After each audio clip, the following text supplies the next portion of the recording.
Welcome back to Three and Out as part of the Big Bets on Campus podcast. I'm Stuckey, and joining me as always, my fellow BBOC co-host, Colin Wilson. If you're watching on YouTube, thank you. Welcome to our new BBOC channel. Make sure you hit that subscribe and like button if this is your first time joining us or listening to our podcast. We do the Three and Out portion of our podcast, which will be out later tonight, wherever you listen to podcasts, breaking down the entire slate.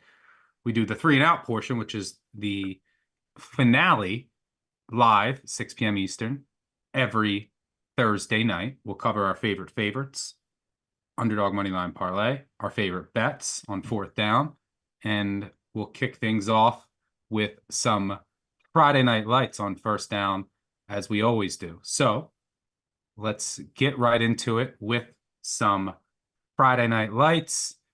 Let's start with the big one, Colin.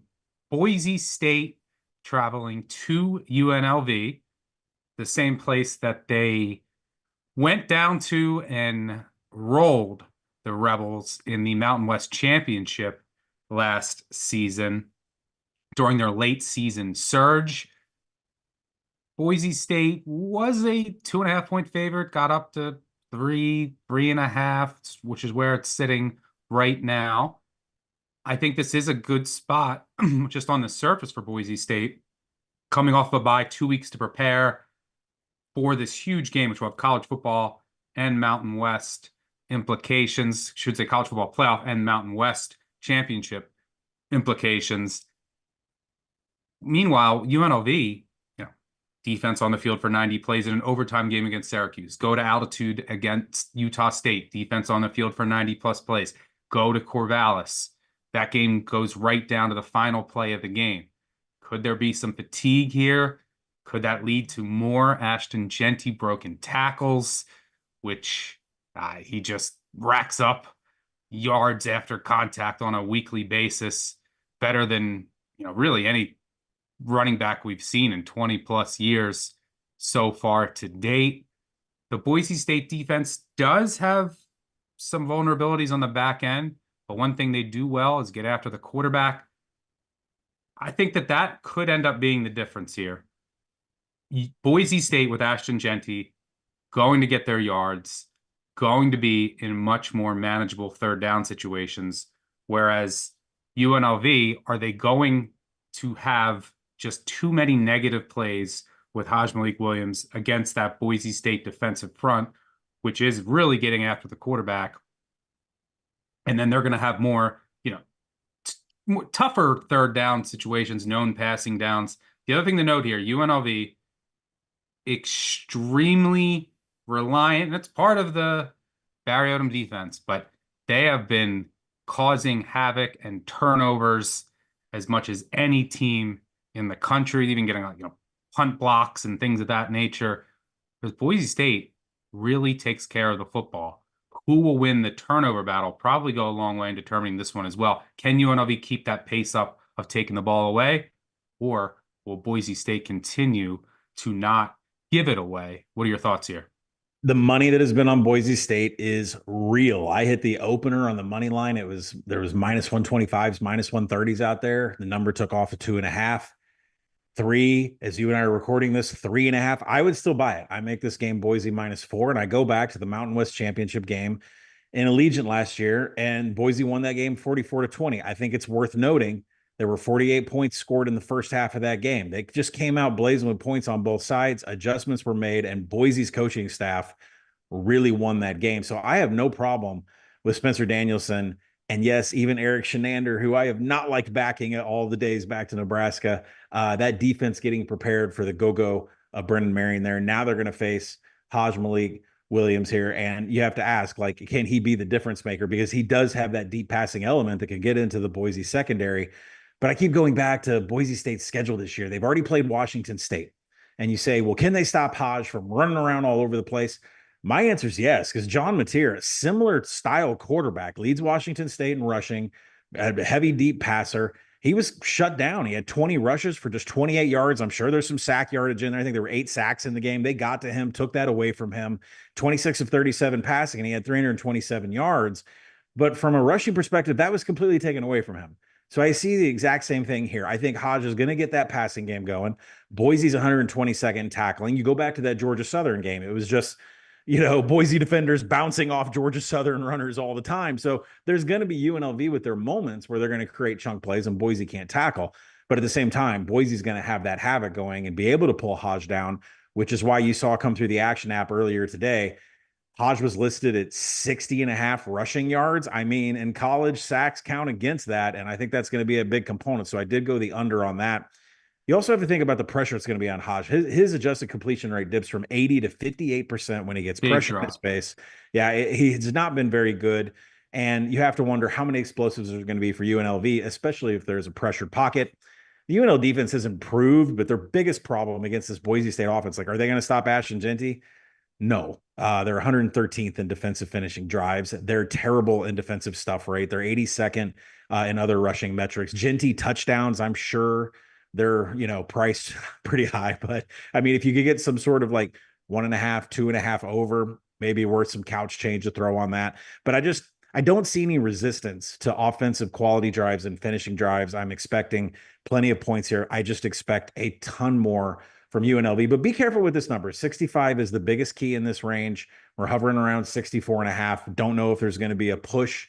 I would be much more comfortable with the first half over because of last year's script where they just took haymakers at each other. Spencer Danielson for Boise State made adjustments on the defensive side, and Ricky White never saw the ball in the second half.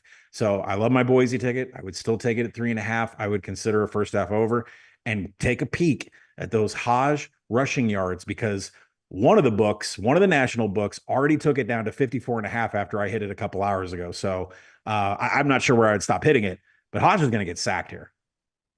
Yeah, sack yardage obviously counts against rushing yardage, and Boise State's been as good as any defense in the country at racking those up.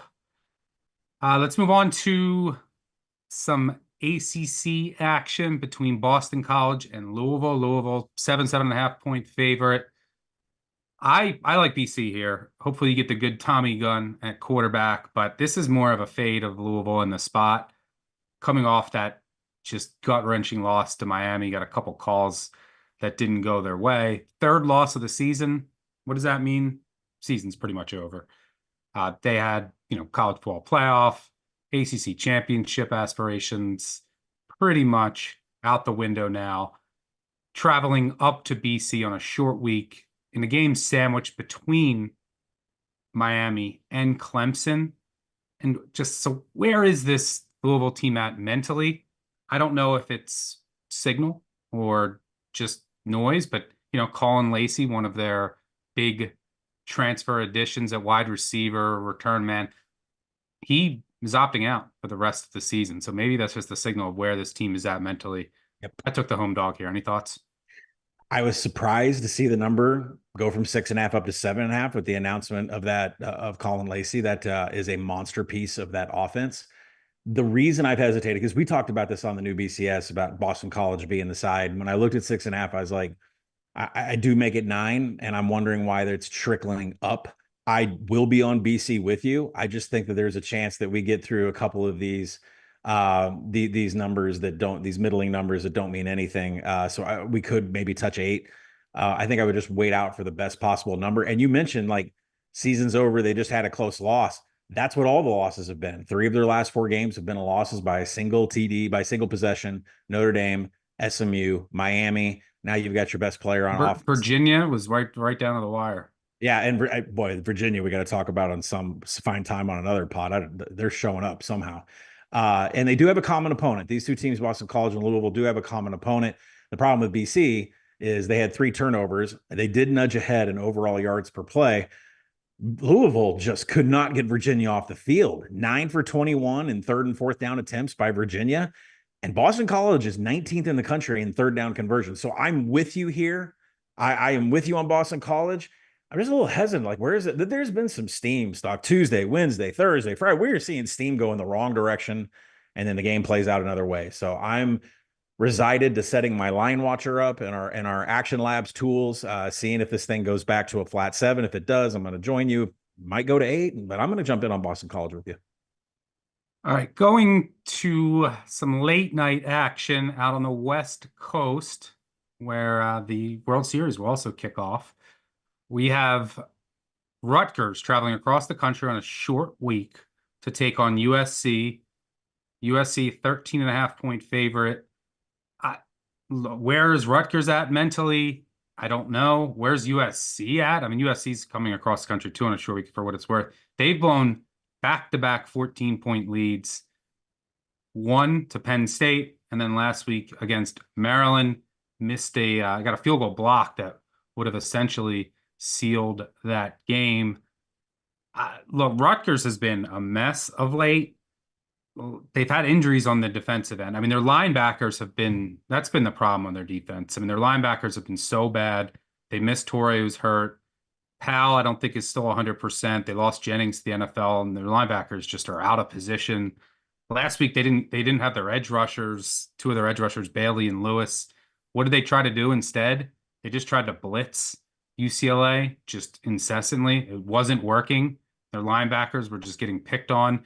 UCLA was just throwing to wide. The running back was just wide open in the flat all game. I mean, it was bad, and there was no adjustments made. I don't know what this Rutgers defense is doing of late.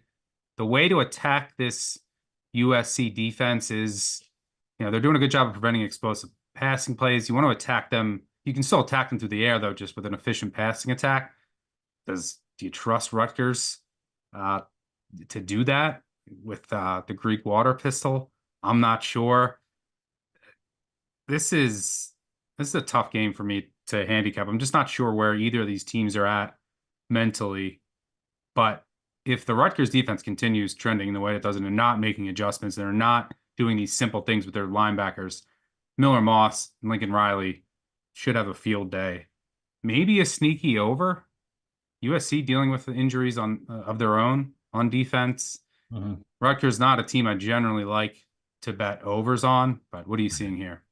Yeah, you definitely don't. I think there has to be more of a desperation, and the team that shows up that plays harder here, I believe, is going to be USC, because if you look at their remaining 3 wins here, we're trying to get to bowl season here, and our remaining schedule has a pick 'em against Washington, a short dog against Notre Dame, 2 favorite spots against UCLA and Nebraska. Like, you've got to get this win. This win is critical if you want to make the postseason and get people off your back if you're Lincoln Riley. And there are a lot of problems with this USC team that, the pass rush, mid FBS success against the rush, 95th in defensive stuff rate. And their coverage grading is top 25. But the cap against Rutgers is really against the rush. And you have to look at the shared data point that these two teams have. Rutgers was absolutely dominated by Wisconsin. You look at USC, they won by 17. They limited Wisconsin, and passing downs really kind of took them out of the game with what they were able to do on 3rd and 4th down from a defensive perspective. And the success rate dictates that the Trojans could beat Rutgers at their own game by owning the time of possession, which is crazy to think of, because that's how Rutgers wins games. They want to go time of possession. They want to go vanilla playbook, and they just want to kind of let you bleed out, hang upside down and bleed out. USC's 20th with the rush. They're 24th in the pass from a success rate perspective. I expect them to own the clock. I expect them to move the chains, and I expect them to be better in the first half just based on what has happened over the last couple of weeks. USC up 21-7 on Maryland last week, up 20-6 on Penn State a couple of weeks ago at halftime. So I'm on the USC side. The number is it's out of control. Like, it's too high. I think it should be 11. I think 14 is a little high, but USC has played very well in the first half. And not only that, Rutgers is kicking off at 11 p.m. Like, like, how do you prepare for that? Like, your kids are showing up to practice like after dinner this week. I don't know how you get them prepared for that, but I like USC in the first half here based upon what they did to Maryland and Penn State a couple of weeks before. What time does that game kick? 11 Eastern, right? Yeah, so it'll be 8 o'clock their time. 8 o'clock USC time. 11 Eastern. Or it'd be 11 o'clock. Yeah. 8 o'clock. Yeah, 11 o'clock in their like bedtime for them. Like, for when the do you Rutgers eat? body clock. When do you eat if you're Rutgers? Yeah, no, that they're could mess with their rhythm a bit. There's been some studies done in that aspect that there's definitely an impact. But decent Friday night slate. Decent Friday night slate. Headliner, certainly is Boise State UNLV. Should be a fun game. Good. I think it's a good live betting game as well. It should be some back and forth. Should be some points. And the winner of that game probably in the driver's seat for the Group of 5 college football playoff berth. UNLV already with a couple Power 5 wins. We've seen Boise State go toe-to-toe with Oregon and Eugene. So looking forward to this version of Friday Night Lights. All right, let's move on to second down, our favorite overdog, aka our favorite. I'll kick things off. I'm going to go with the Oregon Ducks. I would try to wait for buy a cheap 21. I think that's pretty important here. Could be a backdoor. Oregon also is, kind of taking their foot off the gas in second halves, which does concern me a bit. But 2 of the games were on the road in sleepy environments. The other one was the week before Ohio State, which makes some sense here. This is, a game against a ranked opponent at home. I think they might be a little bit more incentivized to, keep pushing. And this Illinois defense might wear down, and I don't think they can stop the run. Look, Illinois, you might look at this number and say, this is crazy. Why are they, this ranked Illinois team, why are they catching 3 touchdowns? Well, I mean, number one, I played Penn State -17 against Illinois a couple weeks back, closed 18. I mean, they should have won that game by 35. Penn State doesn't miss a couple of field goals. They don't get a 4th down. Illinois had a 1 opening drive touchdown, and they did nothing the rest of the game, 140 total yards. From a success rate perspective, it was the biggest gap of any game that week. Illinois was dominated in that game, and that's against a Penn State offense that just hasn't shown any ability to generate explosive plays. They still lost that game by 2 touchdowns. They've been very fortunate in the turnover department. Even go back to last week against Michigan. By the way, Michigan steamed out to a 6-point favorite at Illinois. 6-point favorite at Illinois. I have Oregon as like a 23-point favorite on a neutral field against Michigan. Michigan was laying 6. Now, I didn't agree with that move. And you might say, oh, well, Illinois won. Very misleading final. I mean, Michigan outgained them. They had 3 turnovers, missed a field goal. You just look at it, again, from a success rate perspective.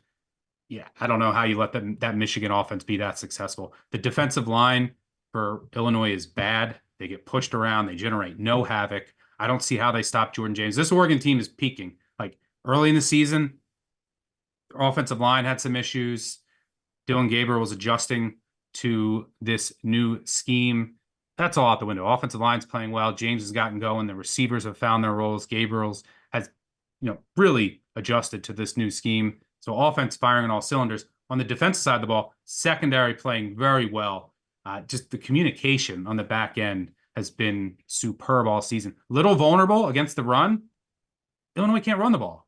Offensive line is terrible. And everyone is talking about Luke Altmaier and how, great he's been. And listen, Pat Bryant and Zachary Franklin, 2 great receivers. Altmaier, 15 touchdowns, 1 interception. His 9 big-time throws, 9 turnover-worthy plays. Last year, he had 9 turnover-worthy plays and 10 interceptions. The turnovers are coming. The turnover regression is coming. Illinois currently +7 turnover margin. I mean, and look back at their wins. Like Michigan is horrendous. Kansas hasn't aged as well. And Nebraska hasn't aged as well. You mentioned common opponent before. Common opponent here, Purdue. Illinois was lucky to beat Purdue at home 50-49. Oregon went to Purdue on a short week after upsetting Ohio State and won 35-0. I think this is an Oregon truck. Give me the Ducks. Sco Ducks. By the way, since 2005, in matchups between ranked teams, favorites of 14 or more, 76, 53, and 1 against the spread, 59%, covering by about 4 points per game. When favored by at least 3 touchdowns, 16-6 against the spread, 73%. I think Oregon can do whatever they want on offense. They're going to dominate the line of scrimmage. Illinois can't stop the run. They're going to have to bring guys up. It's going to set up Gabriel to attack through the air. And Illinois can't really run the ball now down Fagan. I like the Ducks here. I like that play. I mean, Luke Altmaier has not had contested catches with Zachary Franklin and Pat Bryant. That is about to change with this Oregon secondary, which is crazy good. I'm going to move over to the SEC. I can't even begin to figure out how Oklahoma is going to score any points. So let's go with Ole Miss as my overdog. And listen, this Oklahoma offense, breaking news, by the way, Deion Burks is questionable. This Oklahoma offense has just been bad from every single direction. No success rate in passing or rushing, line yards bottom 10, near dead last in big play rate, 130th in creating a quality drive. They can't even get into scoring position. And it doesn't matter who the quarterback is, which, oh, by the way, it's Jackson Arnold because they decided to burn his red shirt for no reason whatsoever. One of every 5 passes for Oklahoma this season has been a contested catch, and that's going to targets that didn't even expect to play this year because they've had so many injuries at the wide receiver position. That's not going to work against an Ole Miss team that is not just number one defensively in havoc in the entire nation. They're also number one in the nation in PBUs. No one has swatted more balls down out of the air than Ole Miss. This is the top ranked havoc defense for the Rebels against an OU offense that is near dead last in havoc allowed. It's going to be a real problem. The Sooners are so bad on offense, they allow an average of 8 tackles for loss per game. Your offensive line's going to get eaten up here. They fumbled the ball 14 times. It's nearly the highest in all of FBS. But this is not just a pure analytics play. There is something else going on with this Oklahoma team that I think everybody should be paying attention to. Offensive coordinator Seth Luttrell gets fired. Everybody knows that by now. And Kevin Johns, who was kind of monitoring the quarterbacks, is going to take over the play calling. So Kevin Johns will be up in the press box. But what people don't realize is that co-offensive coordinator Joe John Finley has been the guy on the sideline to organize the units, to go through the tablets, to talk to the players about the changes and the adjustments and what's going on. He's really the one central focus guy that all the players on offense have looked to for substitutions, for personnel information. Joe John Finley is leaving the sideline and they're putting him up in the booth. They're going to put him right next to Kevin Johns, some sort of tutoring role to learn how to call plays out of a new playbook that Oklahoma is going to have. You're going to leave these players, this offense that's in complete disarray. You're going to leave them on the sidelines with no leadership from a coaching perspective to get them in the right formations and the right setup and the right players on the field. Disaster. There's going to be penalties against OU just for delay of game, just for personnel on the field. Like, I think it's a terrible decision to take that guy off the sidelines and put him up in the booth next to Kevin Johns, but I'm not on the coaching staff of Oklahoma. So we're going to take Ole Miss. The numbers where it should be, but there's just too many factors here that say Oklahoma's offense is even in more severe trouble here. All right, let's move on to oh, by the way, are we putting either Oregon or BC on the agree tab or not yet? The thing is, we need the BC number, right? Like Oregon, you need 20. You need it to be 21. Yeah, I would. Okay, we'll leave them off for now. All right, let's move on to third down. Our favorite moneyline underdogs for our underdog moneyline parlay. Hit 2 straight. Came crashing down last week, went 0-2. Let's get back on track here. I'll kick things off. I'm going to go with Michigan State. I like them against the spread as well. I can't believe this. Before the year, I had this spread around 20. I now have Michigan as an under a 3-point favorite. I have Michigan State power rated slightly higher than Michigan. I just don't know how many more weeks we need to see. We need to see Michigan stinks, people. I don't know how many more times I have to say it. I mean, they're averaging 128 pass yards per game. The only teams averaging less, New Mexico State, UL Monroe, Air Force, and Army. What is only Air Force and Kennesaw averaging less than Michigan's 5.4 yards per attempt? What does Michigan need to do? They need to run the ball. What is Michigan State's strength? Run defense. The reason I was on them against Iowa last week, top 30 rush success rate. They have some issues defending explosive passes. Just like Iowa, Michigan has no explosiveness in their passing attack. None whatsoever. I know that, this is not like a buy low, sell high because Michigan lost last week. Michigan State upset Iowa. I don't care. I also think Jonathan Smith, who's been a wizard in the scripted portions of games, can get them a couple scores or even just a touchdown early. That's huge in this game against Michigan. That could be all the difference in a game with a super low total. By the way, Jonathan Smith, 16-7 against the spread, 69.6% as a road underdog of more than a field goal in his career, covered by about a touchdown per game. Both of these teams came off a bye last week, and that was important because they had a lot of turnover, staff turnover, roster turnover. Well, one of the teams looked like they fixed a lot of issues and used the bye to actually do something. The other didn't. Michigan is a mess right now. Huge coaching advantage for Michigan State. They have the better quarterback. I think it's going to be Tuttle again. Who knows if even going to be under center for Michigan. They have an identity crisis. Michigan State, I'm sure, had this game circled as well. They got embarrassed on their home field to the eventual national champs last year. I think, what, 49-0. So, yeah, give me Michigan State. I think the Michigan misery continues. This team is lost right now. And basically, where are they at mentally?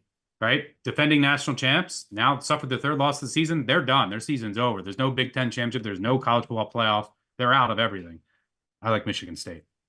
But we got that banner. We got that national championship. I'm sure that's on the minds of Michigan fans these days. I'm going to stay in the Big Ten.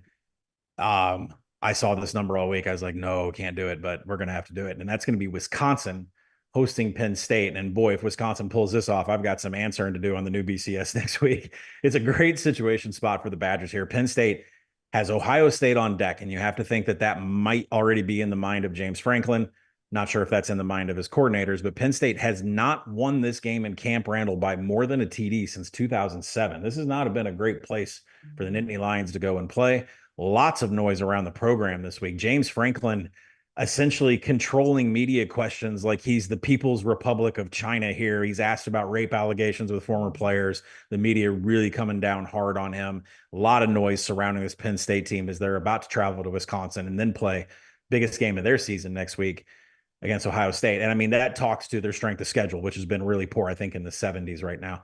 So there have been a number of instances of them stumbling before Penn State. I'm going to throw UMass out from last year, but 5-7 Illinois won this game in 2022. Indiana won this game in 2020 with Michael Penix, 36-35. And Indiana nearly won this game against Penn State before Ohio State in 2019. So there's been some consistent issues and historically for Penn State in this position, but you really have to ask what is going on with this Wisconsin offense over the last two games. I get who their opponents are with Rutgers and Northwestern and their defenses, but 324 yards on the ground, 5.2 yards after first contact against Rutgers for Tawee Walker, who absolutely has taken off over the last two games. And you say, well, it's just the defenses that he's faced. We have not seen his yards after first contact be this high since. A 65% success rate, a 58% success rate in their previous two games on the ground. You go and look at the type of personnel and the formations and the run concepts that Wisconsin wants to run. It has been heavy outside zone. They want to go off the tackles. And on paper, when you look at Penn State, you're like, okay, they're third nationally in defensive rushing success rate. But remember, keep in mind, their strength of schedule is 70th. Look at some of these offenses they've faced. Who is the toughest rushing offense that they've had out there? There's not a lot. So, one concept that they have struggled with, and I would say struggle, Penn State has looked elite against every run concept except for one. One of them they've been mid-FBS against, and that's outside zone, which is exactly what Wisconsin has come at them. You need more proof that Penn State's having problems against the rush? Penn State against USC. USC averaged 8.4 yards per play on the ground in 23 rushing attempts against Penn State. I don't know what's going on with that defensive line and the linebackers. That was horrific. It wasn't that great against other teams either, but the USC one really stuck out to me. So Wisconsin, outside zone, Tawee Walker. It looks like it's going to be a problem for Penn State and an overlooked spot when the Nittany Lions face Ohio State next week. Yeah, I'm having trouble with this handicap of this one. I mean, it's a weird spot there. They are off a bye, but they have Ohio State on deck. I think Penn State should be able to run on Wisconsin. That's the weakness of their defense. Their defensive line isn't great. The Badgers aren't allowing any pass explosives. Penn State doesn't have any pass explosiveness right now. Can they just take away Tyler Warren? I think they have a couple guys to throw at him. The question is, can Penn State get back to hitting explosives on the ground? Where was that against USC? Where has that been in the last couple of games? That, I think, is the key here. The Badgers have been better late. They haven't. The problem is the quality of competition, as you mentioned. They played Rutgers, Northwestern, and Purdue, three bottom feeders in the Big Ten, but they outscored them 117-16. So by over 100 points, you have to take that a bit serious. And you mentioned Tawee Walker has kind of unlocked this offense. They're feeding him, and that's setting up some more explosive passing plays down the field. Prior to these three games, they had almost negative explosiveness in the passing attack. They're getting some of that now, but Rutgers was beat up. The Purdue defense, we know how bad they are. Northwestern was pretty impressive, but they didn't have as much success running the ball. But they're definitely playing better.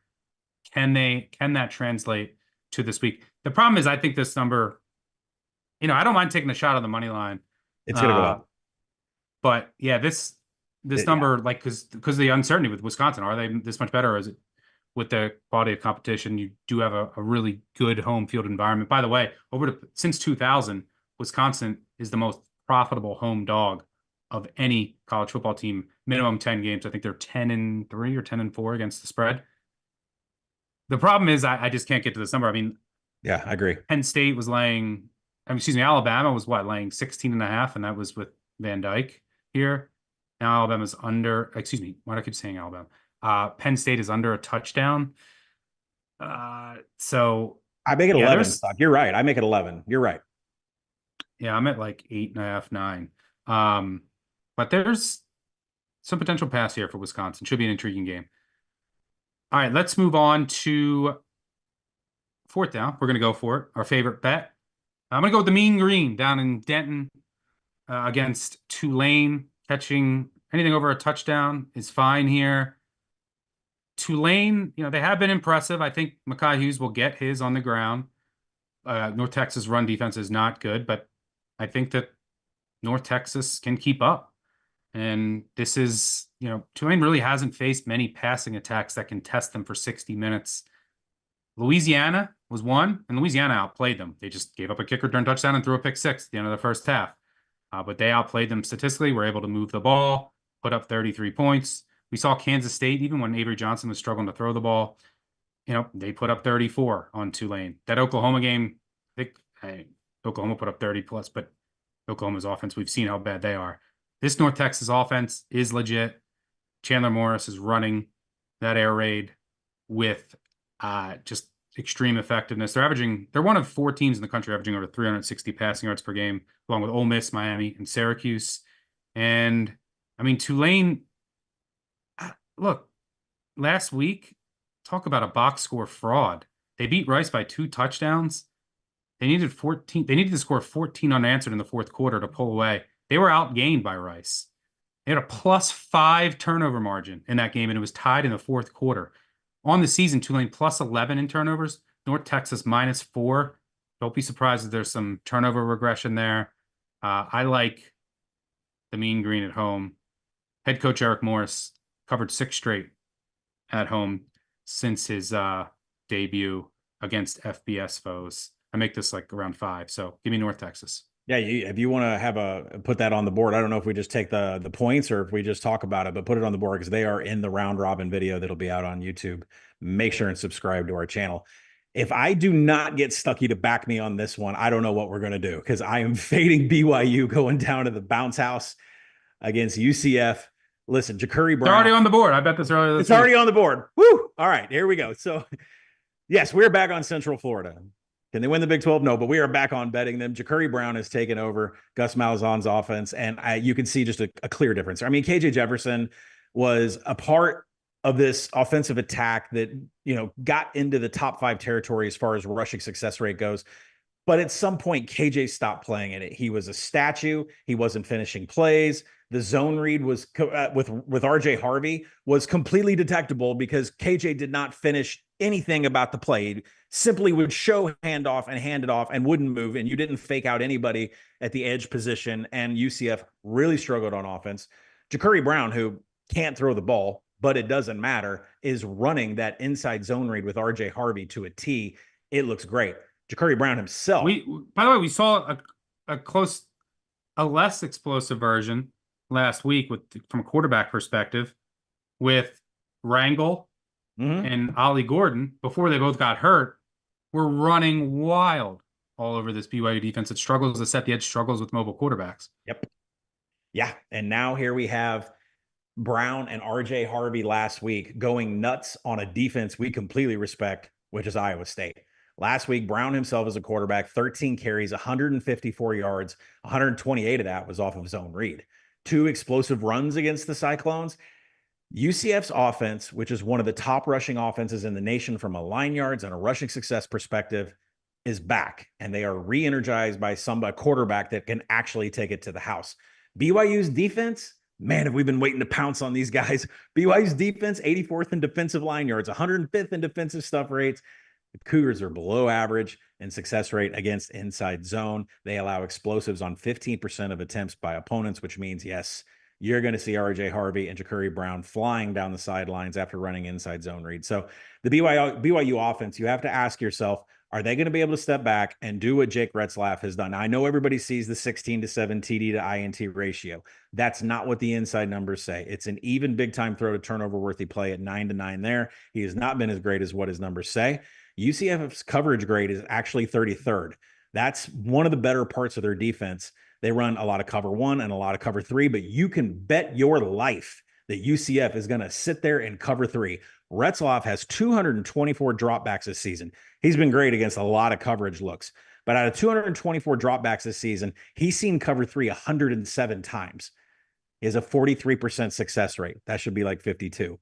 He has a negative EPA per pass. That's really bad. And he has a 9.3% negative play rate, which is monstrous. Retzlaff has been terrible against cover 3. We can actually depend on this UCF defense. And he's going to have to throw because UCF has good run D.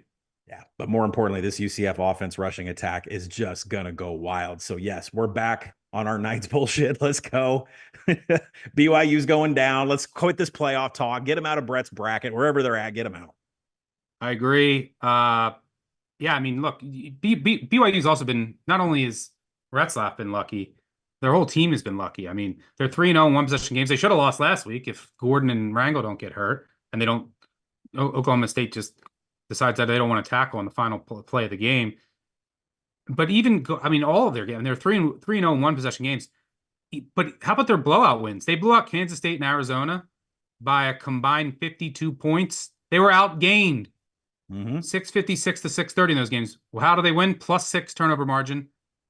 Arizona and Kansas State went 1 of 7 on 4th down, and they had multiple non-offensive scores. Just not sustainable. Yeah, I like this new UCF offense with Brown. And UCF at home in the bounce house, they didn't quit. 9-3 against the spread at home against ranked teams since 2005. 7-0 when there's a single-digit spread. And for what it's worth, we were questioning where UCF is at, and that's because of the quarterback. I don't know why they were starting the freshman, but they had some disappointing performances. But Colorado, Florida, and Cincinnati, those have aged pretty well. Those teams are all pretty good. trending up. So I agree with you. It's on the board as an agree. All right, that'll do it for 3 and Out. Again, make sure you hit that subscribe, like button, and check out the full podcast, which will be out later tonight, wherever you listen to podcasts, breaking down the entire Week 9 college football slate. Cheers.